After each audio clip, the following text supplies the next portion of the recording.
Is going on, everybody? Logan Manzanares here, Katie Manzanares. and we're here today chatting about what are we chatting about? I don't have any idea. She doesn't even know what we're talking about today. We're going to chat about communication here. We're not going to talk about communication cycles, why communication is the compass, and really why most people's relationships, why their businesses, why their lives fall apart, and that's all have to do with one simple concept, and that is communication, or really a lack thereof. So For sure. that's what we're talking about today. So, Katie, what is going on in life right now for you before we get into this communication?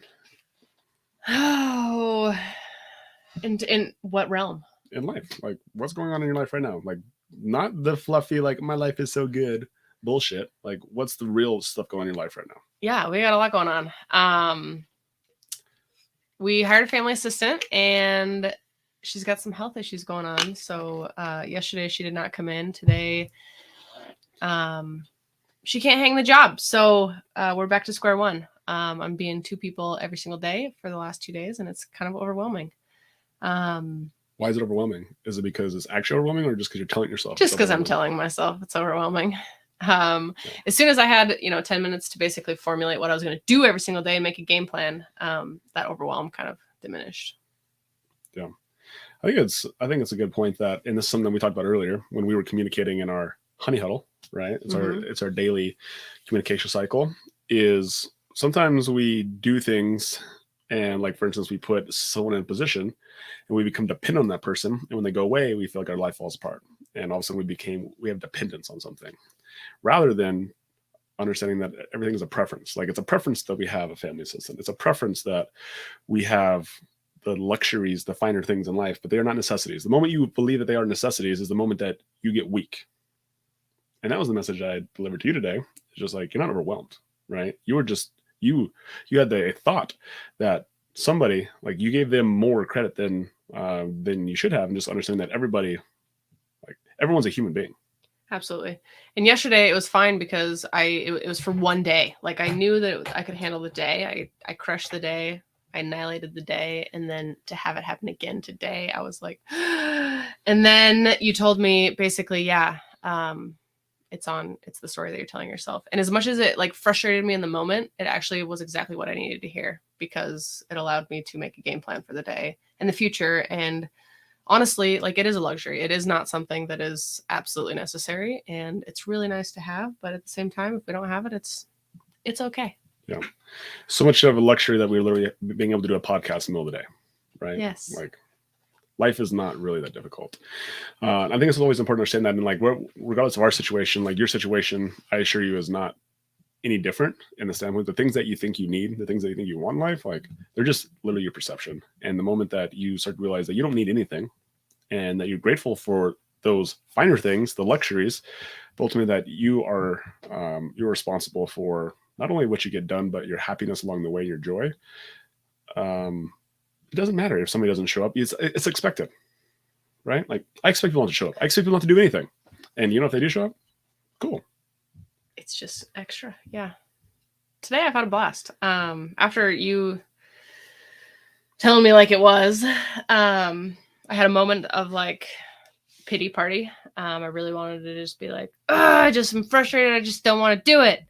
We have a 2-year-old, and I just changed it around. And basically I was like, hey, benefit is I get to hang out with our 2-year-old all day long, minus time for a podcast. So Lainey and I spent the whole morning together. We went to the city, the planning office, and we talked to some peeps at the planning office. Crazy story, ran into the inspector at Home Depot yesterday. No, just, yeah, definitely changed my perspective, put a smile on my face, and enjoyed the ride today with the turmoil. So I think it's really easy to be happy and to be grateful and be joyful when things are going your way, right? But your real values show up when things go unexpected, right? And like, that's when I can really tell if someone is like doing their homework, right? That's when I can tell if someone is actually doing their mindset work. They're actually a strong person, is when shit hits the fan, they still are able to show up. Not when things are fun, not when things are going great. It's like, when things don't go your way, how do you show up, right? That's the sign of somebody who Like that's your true identity, is when you're at your worst. And a lot of times people don't want to hear that because they can't handle it, right? They can't handle unexpected. They can't handle challenges, things, or don't want to handle it. Yeah. Like I did not want to handle it this morning. Yeah. That was me. That was totally me. And so it just comes down to a mindset of like getting excited about those challenges. Like, oh, this is awesome, right? And there's a thing I wear on my wrist, right? It's right here, and it says, you guys can't read this. Maybe Canva says everything goes my way. And so when something happens, it's like everything goes my way. Like, why is this happening? Like, how's this a good thing? And like that's the program, rather than, oh, I can't believe she didn't show up. Oh my gosh, like poor me. It sounds silly when you say it out loud. It really does. But those are the exact conversations that happen in our heads. It's like, oh my gosh, I can't believe she would do that. I can't believe she would disrespect me and yada yada yada yada yada. It's all about me, right? It's very selfish. Rather than understanding like everything goes my way. It's like, oh, this is great. This is an opportunity. What is the opportunity? Like, what is the opportunity here? What is the skill? What is the thing I need to learn? How's like this is so exciting. I get to like spend time with Lainey. I get to go take her to Ridge Kids. I get to go be a problem solver. Awesome. I get to show up my best self. And you know what? Nothing can stop me. Different mindset. Right? Your true values show up when things go unexpected. That's who you really are. So let's talk about communication cycles, right? And this is important because we actually had a communication cycle this morning, which is one of the reasons why we were able to like have a shift in mindset. So let's talk about our honey huddle. What is a honey huddle? Honey huddle is a dedicated time to communicate about anything, but it's dedicated. So it's on the schedule and it is a non-negotiable. Yeah. So what does an example of a honey huddle look like? Yeah, we sit down, we talk about things that need to get done. So tasks that need to be accomplished. We talk about things give some examples. No potpourri stuff. Like what, like today, like what are some things that we want down the checklist on our honey huddle? Yeah. Posting ads for a new family assistant. Ooh, that was one. Figuring out how we are going to funnel those prospects. So actually making a game plan to have a virtual assistant help us to alleviate some of the time constraint that we're both facing with the lack of a family assistant. We had to create a new bank account. So we had to get the bank some information. So More basically money. we're assigning duties to, who needs to do what. I mean, there's a whole list. There's like 15 things on there that are to-dos. Any like softwares or tips or like things that we use in order to make this process easier? So we just discovered Trello, and Trello is basically a task board. So you can like, best thing ever. It's amazing. It's like a checklist. Like anybody who loves checklists and, type A, like it's very organized. You can assign people to the list. So basically we have 3 different lists. We have to do, doing, and done. And it's fun. When you start something, you get to put it in the doing column. And then once it's done, you actually get to kick it to the done pile and you can archive it. It's been an amazing added software to, we had it in like a Google Doc, but this is like very streamlined. It's awesome. I highly recommend Trello. It just allowed me to diminish that overwhelm feeling and just being like, okay, I have a checklist here. Like I'm just going to get everything on it done. And then it's easy. And it allows us to be able to like get things done without having to ask each other if it gets done. We go to the Trello board when you get it done. Like I got, you basically can move it to the done pile or update your little notes on there. Instead of us having to ask each other about it, it's all updated in one spot. And so it allows us to like have our communication cycle stay more high level rather than task based. Yes. And gives us attention back to actually focus on each other rather than just always worrying about the little minute details. And we have honey huddles 1 time a day. So let's say halfway through the day, I have a question about it. I throw it onto the Trello board, ask Logan, I tag him, and then he can answer it throughout the day. Yeah. In theory, you do that. In theory, I do that. In theory. Yeah. That's the way it should work, is that everything should get put onto whatever software you're using, Trello. And that way, anytime we communicate, it should be like, hey, have you checked Trello? That's it, right? Not us communicating like, go check Trello. Yeah. Well, and it keeps our I don't want to say it keeps our personal life personal, but it keeps everything in one spot. So you're not being like hit from multiple different angles. It's like it's all in the Trello board, and that's where the communication stays. Yeah. Okay, so that's like like the tasks of the honey huddle. What else happens at the honey huddle? There's some really hard conversations. For instance, this morning, Logan basically telling me that I need I'm going to challenge you on that again, right? Let's do this. And so, because I challenged John, our CEO of one of our businesses, the other day about saying difficult and hard, like using those words. They're essentially, they're like negative words. Totally. They're negative words. And so it wasn't a difficult conversation. It wasn't a hard conversation. No. What kind of conversation was it? It was growth conversation. Yeah. It forced me to get out of my comfort zone. So my comfort zone was me throwing a pity party. It was all I was used to. I think comfort and discomfort is also a negative word as well. In all fairness, like when you think about like forced comfort, so like means like getting out of your comfort zone. I think about more of a standpoint of just like it was a conversation that needed to be had. Like, it was a conversation that needed to be had. That was it. We just said it just so we said what needed to be said. It was direct. There was no potpourri. It was a direct conversation. No potpourri, right? Straight to the point, real, with the intentions good behind it. Absolutely. With good intentions, right? Direct with good intentions. And I think ultimately so much can be solved when that is foundation of any relationship, whether it be a marriage, whether it be a business, whether it be with your kids, direct, but with love, right? Not like, dude, like you freaking suck, Katie. Like, I can't believe you feel like upset about this. Like, what's wrong with you? No. Right? Like that's like being direct, but it's also being like kind of a dick because there's no empathy behind it. There's no greatness in that. There's no greatness in that. And so, okay. Yeah. So tough conversations. Excuse me. I got to correct my own self, right? So it's having direct conversations. And that way, with the intention that we can get on the same page, because ultimately what happens when we have those direct conversations? Yeah. Like what's the result of this? Shit happens. Like we go places. And does our relationship get better or worse because of those conversations? Absolutely better. Hands down. What about in the moment? Oh, in the moment, I want to shut down. Yeah. So in the moment, it can maybe temporarily get worse, right? Yes. From a standpoint of like maybe our communication or want to communicate with each other maybe actually goes down in the moment. Mm-hmm. But 100% of the time, in the long run, and this could just literally be like minutes. It could be hours. It could be. And I think this is a good point to say because I think that the moment, the duration of that us pulling apart has drastically gone down since the beginning of our honey huddles. Yeah. And then all of a sudden it goes the other way. It's like, okay, now we feel like we're more on the same page and that we have everything that we need to say out. And we're like, okay, let's do this. And let's do this together. It's not a you versus me. It's like, it's an us. Yes. Right. So honey huddle, direct conversations. Huge shout out to John and Nicole for naming that. Yeah. So John and Nicole are the ones who named the honey huddle. We totally ripped them off. But it works. What else happens in that conversation? We talk about tasks. We have direct conversations. Anything else important happen in that honey huddle that people will be like, I could really get value from having a meeting with my spouse every single day? Yeah, this is actually not specifically in our honey huddle necessarily, but every night before we go to bed, we find a win from the day, each person in our family, and we talk about what we're grateful for. So we find one win and we find one thing that we're grateful for. Could be part of a honey huddle. We just do it at 2 different times of the day. But I think that would be a massive value add because there's problems in life. That could always start out as being the beginning of a honey huddle, right? It's like that could be started out as like, hey, like what was the win from yesterday? What are we grateful for from yesterday? And that's something that has become part of our routine in a different time of day. Mm-hmm. But it's another communication cycle, right? So wins and gratitude. Why are wins and gratitude so important? So we've been doing this for years. Why? Like, what sort of value have you got from sharing your wins and gratitude with me and our daughters?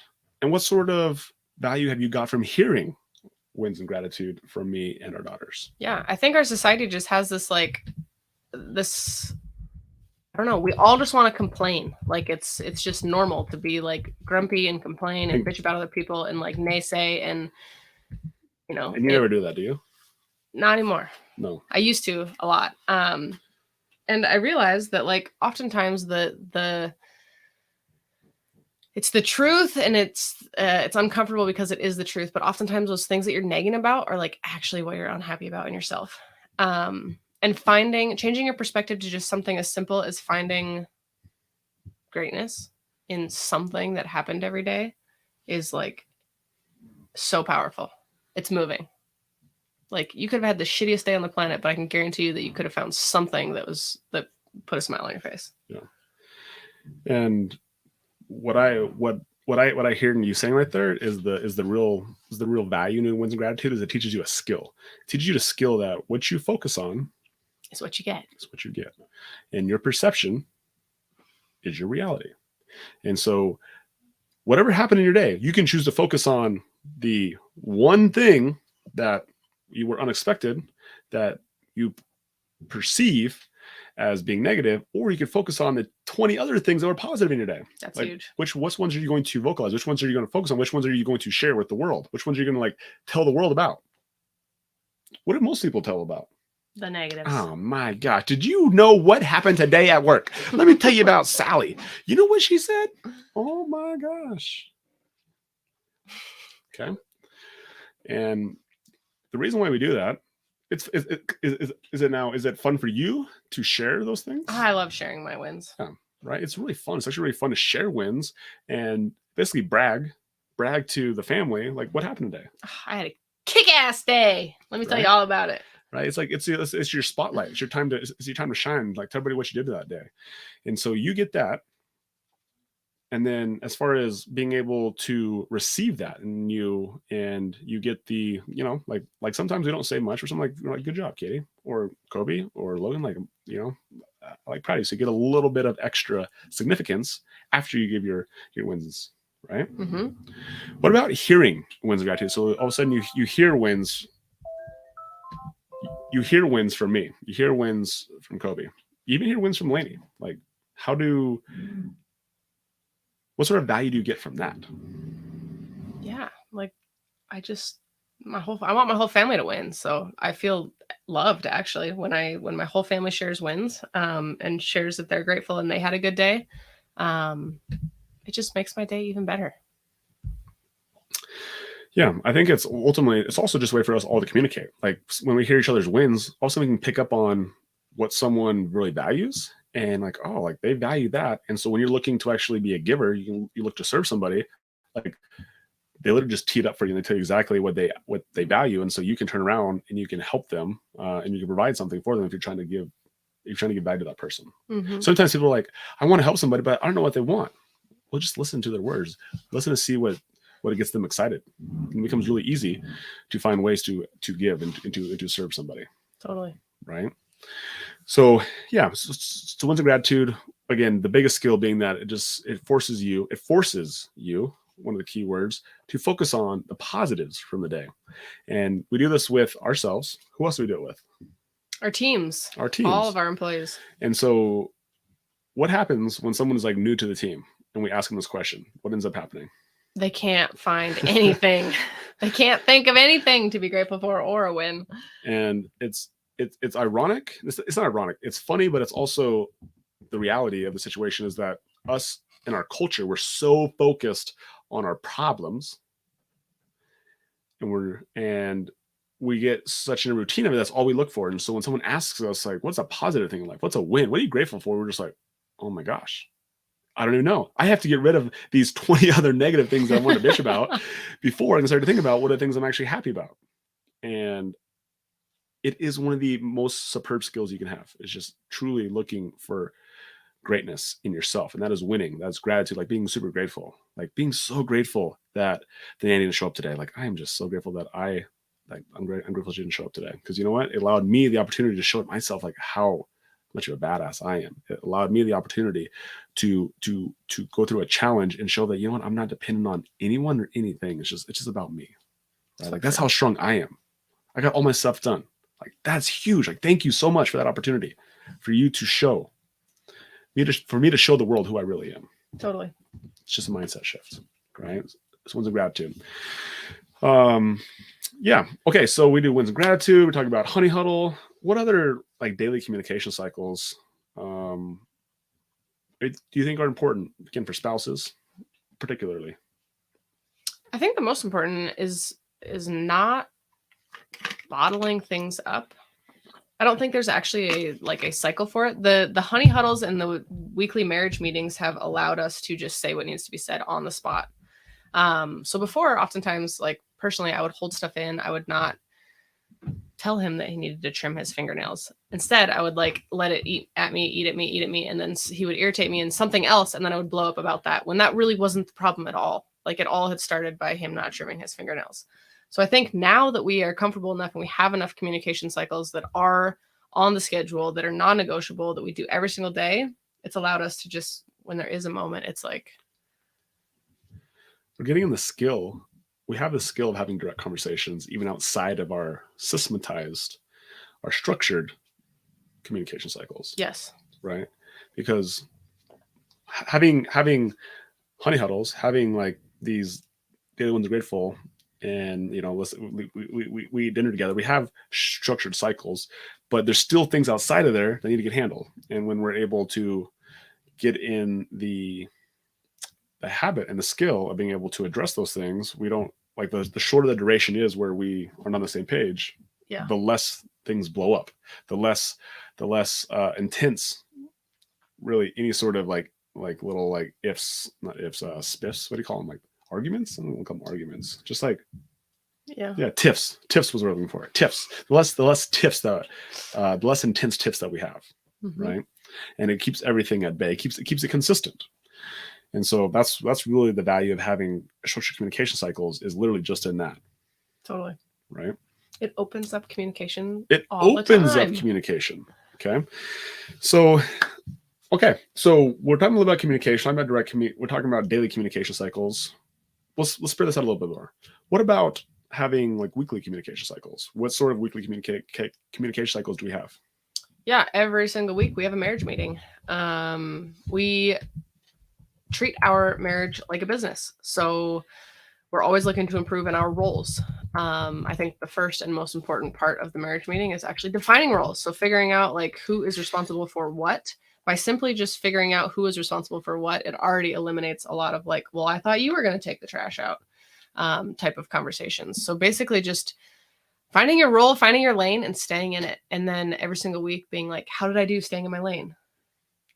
And I can guarantee you that the first time that your spouse is like, man, you should like get in your lane actually and like do this, it's going to hurt. It's going to suck because you're not performing to what their expectations are. But take it as constructive criticism because they are on your team. They want you to succeed. They're giving you the cheat codes to actually succeed and meet their expectations. Yeah. So when you see greatness in them and you listen, you can actually fulfill on that. And one thing we've done throughout the years of doing this, we're always evolving. We're always adjusting how we go to marriage meeting. And so when we very first started, we actually would rate each other. Like actually, we would rate ourselves, and then we would turn around and we would rate the other person, right? So on a scale of 1 to 10 as a spouse, like how did I do? I rate myself, I think I did about an 8, and here's why. And then I got done with myself, and I would come and I would rate Katie. I'd be like, Katie, on a scale of 1 to 10, I think you did, and a 6, right? And here's why. And so that was part of our. It was an opportunity that we could say, we'd have a direct conversation, and it was okay to say those things because ultimately, like what we actually cared about was what. Do we actually care if we did like amazing or not? No, we just wanted to get better. We just wanted to get better, and we wanted to get better together. Right. And so ultimately a foundation of any marriage meeting has to like, you both have to be on the same page of saying like, we both want the same thing. We both want to get better. And this one that took a long time, is having the like letting go of our ego or a comparison game and saying that like, what they're saying, the reason why it upsets me, the reason why I'm getting irritated is because it's true. Right. And like believing that it's with the best intention and it's true, rather than being like getting defensive and being like, oh, I can't believe he would say that. I can't believe he would like be mean to me, or vice versa. And I think it's really important just to really have that core belief of that, like this meeting is to get us on the same page. Yes. And we're on the same team. And the intention behind this is so positive. Right. And ultimately that reaction of like feeling rejected or of feeling defensive, learning to turn that and understand that like it's happening for a reason. It's true. And what can I do to change it, rather than like pointing back at me? It's like, well, he needs to change his mindset. He needs to change his attitude, or vice versa. Because you can't control you. Because you can't control you. Yeah. I can only control me. And so that's what one of the values of having a marriage meeting, and being able to like rate yourself, and also rate and rate your spouse as well, and doing it in a way that as long as you guys are both on the same page, it's one of the best ways to actually grow together and truly get the cheat codes and truly be on the same team, on the same page, right? It's really hard, like getting away from these words. It really is direct conversation. It's real conversations. It's raw. It's raw. Yeah. Right. There's tears. There's frustration. There's anger. Right. But at the base of it, we both know that the reason that we're having these conversations is so we can better serve each other in the long run and grow together. So, like, how easy would it be for you to actually fulfill on what your spouse wants when they just told you what they needed? And when you give them unconditional love. Yeah, this is a good one. That's a good one as well, right? And so we had this issue in our relationship for a long time. Is like, it was conditional, right? It was tit for tat. It was like, oh, I'll love you if you love me, and then if somebody wasn't showing up, then that person would shut down, right? Mm-hmm. And when we were able to understand this belief in unconditional love, it's like, it doesn't matter, Katie, what you do. Like, I'm gonna love you, and like, there's literally nothing you can do. Like, it doesn't, like, it literally, like, your attitude is not going to dictate me or my love for you or how I treat you. Like, you can be mad, you can be upset, you can be whatever. It's like I will continue to love you. I will continue to stay in a happy mood and enjoy the mood. Like, if you want to be sad, that's cool. You can be sad. I want to be happy. Yeah. Right? And when somebody unconditionally loves you and doesn't expect anything in return, it's interesting what ends up happening because you want to return it because it feels so damn good. Yeah. It's like it's shooting for, right? It's like, it is the goal. If you can just love without any expectation of receiving anything, nothing can stop you. And that, also we're talking about marriage, but just in general, like, if you can just like have unconditional love, it's one of the most powerful skills you can have, right? Because it's all about you. It's ironic because unconditional love for somebody else is actually about you. Mm-hmm. How funny is that? And it's actually taking 100% responsibility as well. It's like, Kid, it doesn't matter what you do. Like, I'm going to love you, and like, you can say what you want, do what you want, but I'm going to love you, right? And then and when you hear that, and then you feel it, and then you see that, it is the most powerful feeling that you can ever give and also receive. Yeah, one thing that we were at a mastermind last weekend, and one thing that he said that really is coming to the forefront right now for me is, when you marry somebody, you know a lot about what they've exposed to you, right? Like, in the honeymoon phase of any relationship, usually you're showing up as your best self and you're continuously, having good behavior per se. As soon as you marry somebody, honeymoon phase? Yeah, we're still in the honeymoon phase. It's okay. That's what I thought. I was like, I didn't know we you still don't know that anything phase. about each other. But like, when you marry somebody, you marry what you know about them and everything that you don't know about them. That's fair. And you have to be unconditional about it because there's a lot that you don't know. Yeah. So it's like going into a relationship, just understanding that, like, you think you know about them, but you don't even know. Like, you're going to find out so much more. And regardless if you like it or not, you have to love that person for all those things that happened in the past and what they do in the future, right? Because you take responsibility for them and their actions in the past, present, and the future. Which is, again, you taking 100% responsibility and not being dependent on, like, oh my gosh, like, I wonder if Katie once had a boyfriend before me. She says she didn't, but if I go find out, I'm gonna be upset, right? And again, it's being conditional. It's like, well, Katie said she didn't have a boyfriend, but now I find out she's got a boyfriend. I don't love her anymore.